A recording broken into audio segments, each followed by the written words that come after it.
President Terry, colleagues, friends. Thanks for the nice introduction. I'm so wired from many. I have two mics actually, and it might be rather different presentations from the others simply because of that. But what I'm doing today with you is that I'm trying to walk you through the field of aesthetics in 3 steps. And as Martti said, the steps might look easy at the beginning, but they might turn to be something completely else. But I'm also asking to volunteers because I want to make you work. I think it's Tuula. Really volunteering. Manuel. Thank you. Because in aesthetics you can start with very cheap, very simple tools to create a picture of what's going on in the field. And a tool in this case is a piece of paper. All you need actually is this, almost nothing, but now we have A4. And this is an exercise that I do together with my students very often. First, I ask them to observe the paper very carefully, maybe against the light, so that you really pay attention to the paper and what's in it, because it's an object. It's not only a sheet, but it has thickness. You can find tiny details in it if you want to. After a while, I take the papers from you, hide them for a second, and ask you to find your paper. Believe me, it can be done. You're not allowed to do anything to it. Not yet.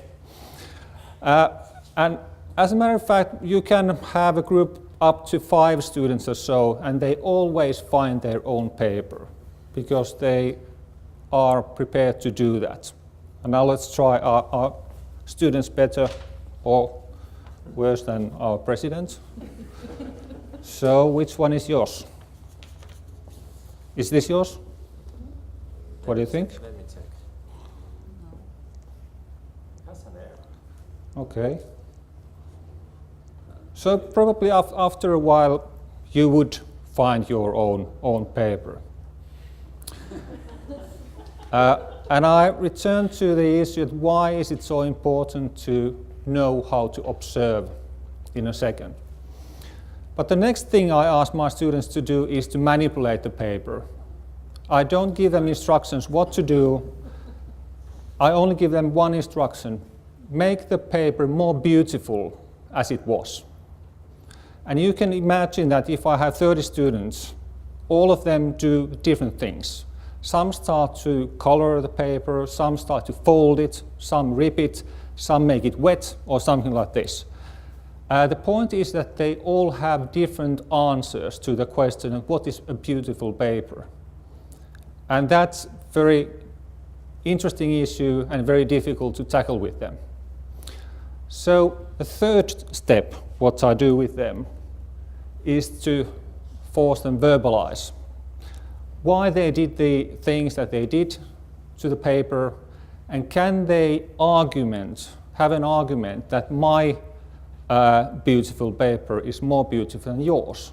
Can they prove their case? Of course they say that they cannot, and then I'm challenging them, are you sure? Could we start learning how to do that? And this is related actually to the auction things, I guess, because you have value there. And this is the set with the help of which you can cover the whole field of aesthetics, and you can include all the important questions within these. And that's what I'm going to present in a very brief format today to you as well. But you can try the paper trick with your friends or something whenever, and it really works. You can do it actually. But of course in real life, what our students at the School of Arts do is something completely else. They don't settle for pieces of paper, but we might have something of this kind. Works of art, design objects, environments, also flowers. In this case, this piece is an untitled part of a larger work by one of our emeritus professors. The speakers are by our alumni, and also in this kind of case we could have music.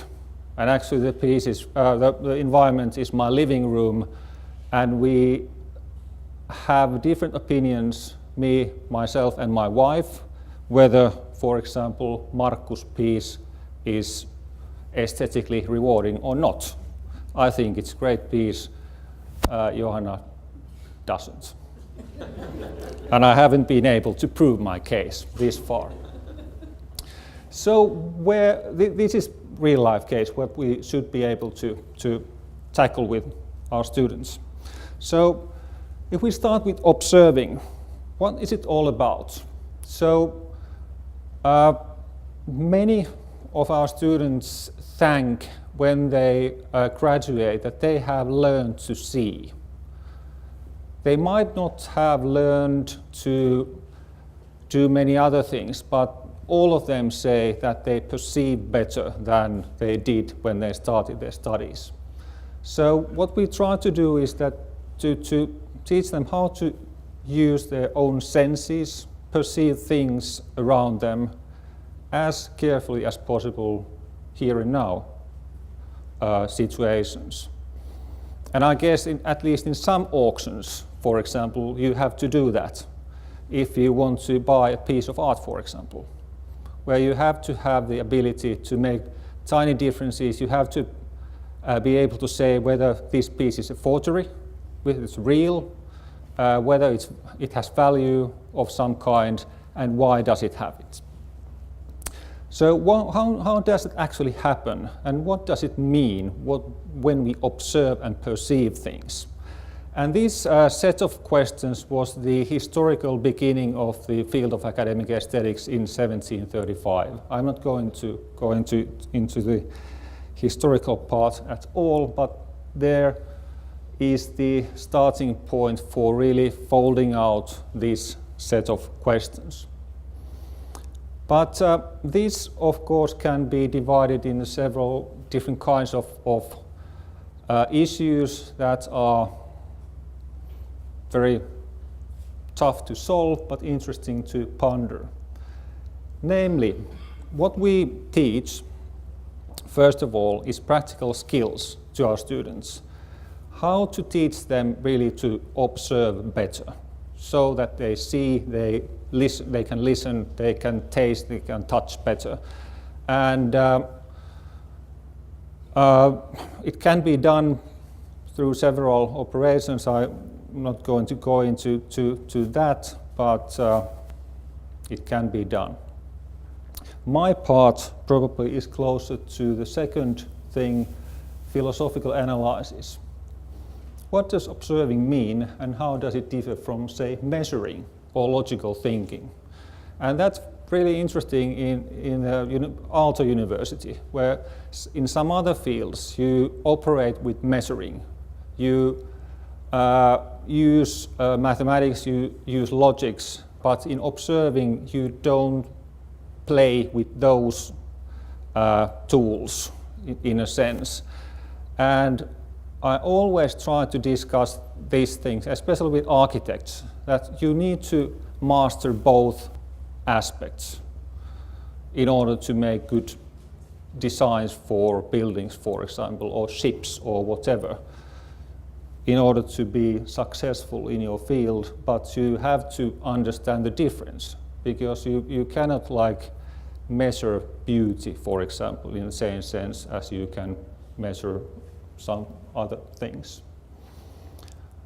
Nowadays, even if aesthetics has traditionally been a philosophical field, it has empirical aspects to it, and nowadays I can touch upon questions like how do our senses and brain function, which bring us close to psychology, for example. At the moment, at my department, we are lucky that we have Riitta Hari as a visiting emerita who is doing brain research, helping us understand what happens in our brain when we look at, for example, artworks. And with Riitta, we've been discussing, for example, why do we find some things beautiful? What happens when we think this or feel this? And how does it really affect us? Because it does have a strong impact on many of our deeds. Right, observing as such would have plenty of things to really study in detail, and that's what we try to do in aesthetics. But that's not all. As I said, we try to teach our students how to do things, make things, create things, and things that are somehow aesthetically rewarding, beautiful or aesthetically rewarding in some other ways, of course. Again, here we can make a difference between teaching skills, how to teach creating. Can everyone learn creating? Why bother? Why is it important in the arts and design and elsewhere, probably as well? And for example, with architects, we discuss how to build more beautiful environments. Huge question, still unavoidable in architecture, for example.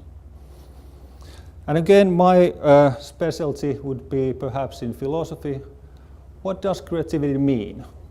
Is it especially related to the fine arts? And what are they?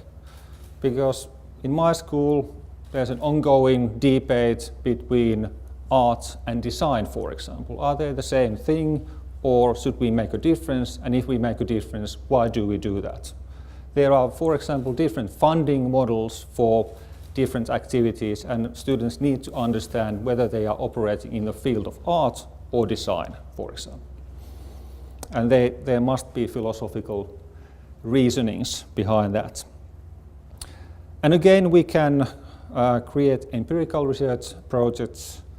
How does the art world function so that you can really operate in it?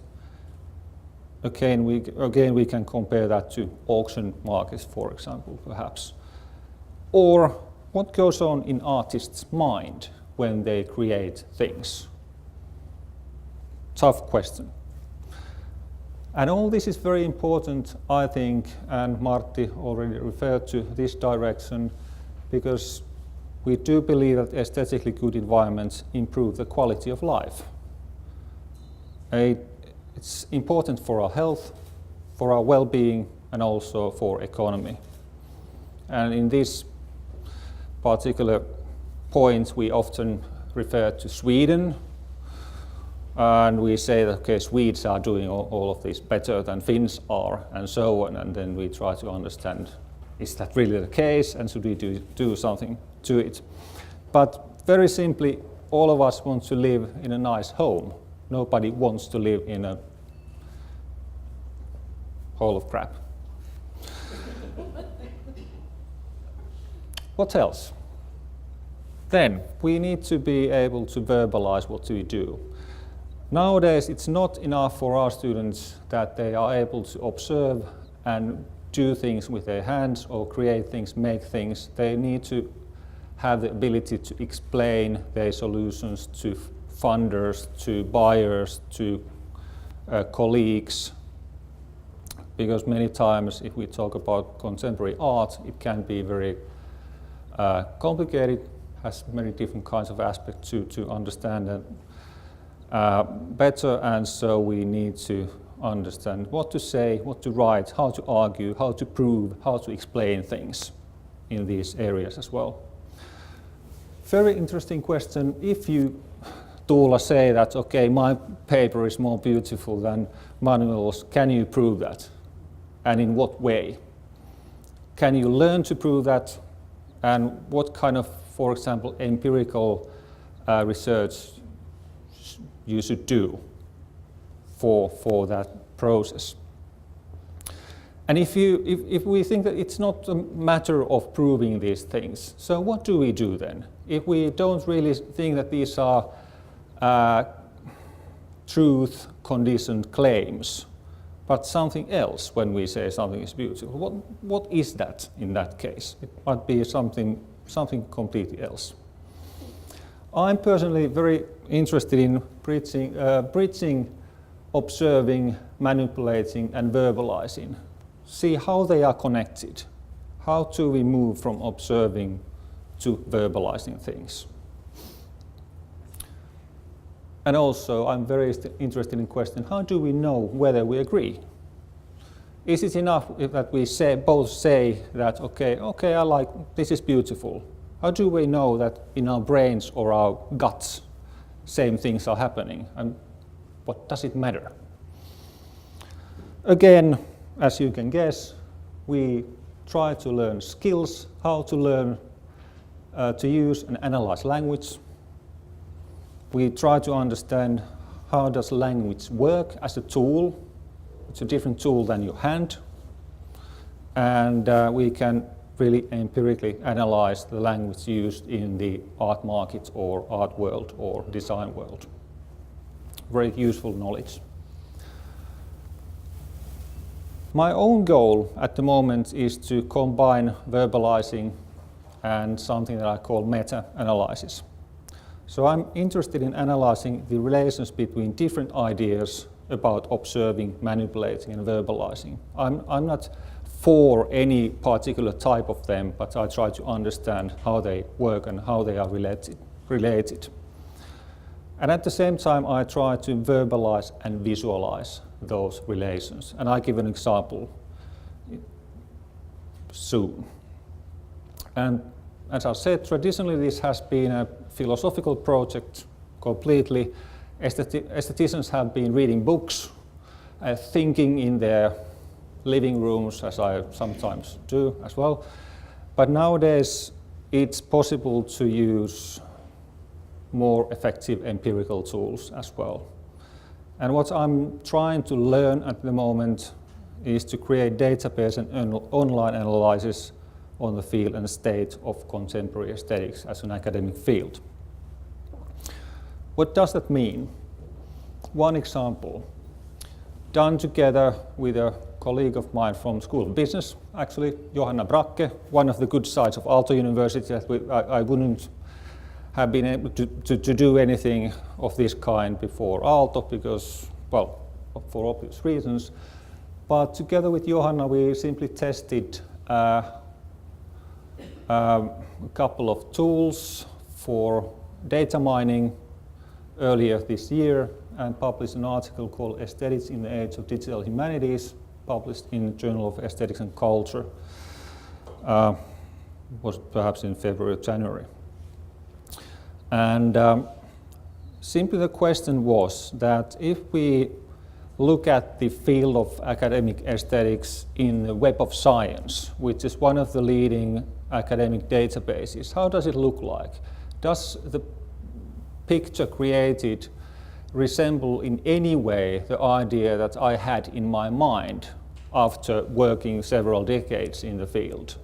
And it actually didn't. The picture was different. So it was a very good exercise because I learned something that I couldn't think of beforehand. This picture, for example, shows that we went through some 20,000 publications that were some in many ways related to the field of aesthetics. And of course, I had thought that it's humanists and philosophers who deal with questions of aesthetics. But this picture shows that more than half of the publications are done by life scientists, guys in biomedicine, social sciences, technology, physical sciences. And only less than half are done by researchers in arts and humanities. I wouldn't have imagined this kind of result. And now, that's of course only a beginning. Now I need to understand better what's going on, who is doing what. Should I understand aesthetics done by in life sciences, and how could I understand it? Am I related to that kind of field in any way? Also, we learned when we went through all these publications with kinds of tools called, in this case, VOS Viewer, that which themes are interconnected, as in this case, the red areas are the most important ones in the sense that they have most hits in the system. And you find surprising areas like politics here. At the moment, I don't really know why is it so prominent in this field nowadays and so on. Okay, I have some ideas, but I'm not going to go into that. But still, these kinds of tools help me to focus on new kinds of questions, which is interesting. Also, we learned when we went through 40 years from 74 till 2014, that there are some themes that have been and still continue being very important in these fields, but some subfields or areas that are gaining more importance, like ethics, growing for some reason, politics, again in this picture as well, getting more hits, so to speak. And why is it? At the moment, I don't know. As I said, I have some thoughts. And now, what I think is important in these kinds of experiments, that I and probably the whole field of mine learns to make use of new kinds of tools and find new kinds of questions. And I, of course, need to combine these kinds of approaches with traditional philosophical analysis, and that's interesting. Also, as I said, while I'm interested in possibilities of visualizing, coming from the School of Art and Design and Architecture, I do think that these typical ways of visualizing are very aesthetically poor in my eyes. I would like to have something much more beautiful, much nicer than these kinds of blobs or slime things, but that's maybe the next step. Good, thank you.